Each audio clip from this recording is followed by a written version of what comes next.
তো আজ হলো ৩রা মার্চ ও আমাদের ১৩তম রমজান। তোমরা কারা কারা আজকে রোজা রেখেছো অবশ্যই একটু কমেন্টে জানিয়ে দেবেন। তো চলো এখন যাচ্ছি মসজিদে, দেখা যাক কি করছে সকলে। তো মসজিদ এসে গেছি, এখানে ইফতার দেওয়া কমপ্লিট, মানে দুটো লাইন হয়ে গেছে, ৩ নম্বর লাইন মোটামুটি চলছে, ইফতার দিচ্ছে। আর এই দিকটাতে তো ইফতার দেওয়া শুরু হয়ে গেছে, আলুর দম, মুড়ি, ফল পাকড় সব দিচ্ছে। ছোট ছোট ভাইরাও আছে, ওরাও কাজে সাহায্য করছে। তাই আমিও চলে গেলাম একটু কাজটাকে তাড়াতাড়ি করার জন্য। আমি পানির জগগুলো নিয়ে প্রতিটা লাইনে একটা করে বসিয়ে দিলাম। তো আমাদের এখানে ইফতার বাটা কমপ্লিট হয়ে গেছে,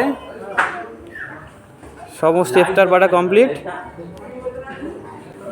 ঘড়িতে বাজে এখন দেখা যাচ্ছে না, দাঁড়াও, 5টা 29, তার মধ্যে পুরো কমপ্লিট। সকলে দাঁড়িয়ে আছে কাজ বাজ কমপ্লিট করে দিয়ে। আসলে অজু করে আসা যাক। অজু করে এসে দেখছি অনেক রোজাদার ইফতার নিয়ে বসেও পড়েছে, একটু পরেই আজান দেবে, তারপরে সকলে মিলে একসঙ্গে ইফতার করব। আর ভিডিওটা বেশি বড় করছি না, এখানে শেষ করছি। ভালো লাগলে অবশ্যই লাইক করে দেবেন।